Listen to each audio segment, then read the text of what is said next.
Tonight, once again, I take issues with the administration of public education in Kenya.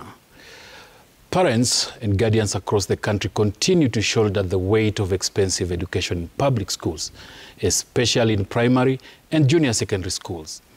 Yet, Article 53 of the Kenyan Constitution is crystal clear. Every child has a right to free and compulsory basic education.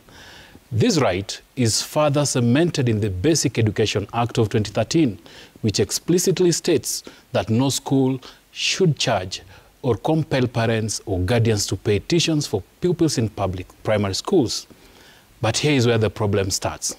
Section 29, 2B of the same act allows schools to impose additional charges only with the approval of the Cabinet Secretary in consultation with the County Education Board. And yet, across the country, head teachers continue to illegally levy fees and other charges, unchecked and unchallenged. Some of these school administrators have turned into opportunistic profiteers, bleeding parents dry under the guise of school development and extra learning materials. But they are not acting alone. This is an orchestrated cartel-like system that involves sub-county and county education officials who act as enablers, shielding school heads from scrutiny. When confronted, they're always quick to misquote Section 29 conveniently, omitting the critical clause that demands official receipts for any levies collected. So tonight, let me remind them, the same law that they quote also warns them. Section 29 2C of this Basic Education Act states, no person shall collect levies without issuing an official receipt. But what happens in reality? Parents are forced to pay unjustified fees with no receipts, no breakdowns, no accountability at all.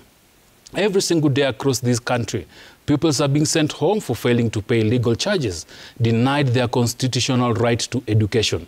At the same time, parents are denied and are being drained, often having to borrow money to keep up with these demands. This cannot continue. Yes, public education is in dire need of funding. Yes, schools require resources, but it is not how the solution should be found. Education Cabinet Secretary Julius Ogamba, a trained advocate of the High Court, knows all too well that these practices are unlawful. And yet, under his watch, schools continue to exploit struggling parents. It is a betrayal of the Constitution and a betrayal of the oath of office he took. Parents are being forced to pay for admission fees, motivational funds, remedial lessons, desk and chairs, activity fees, all at the whims of school administrators with no legal backing at all. This must stop. Free primary education in Kenya cannot just exist on paper. Junior secondary education cannot be a financial nightmare for parents. It's time to end this exploitation. And that is my bone to pick tonight.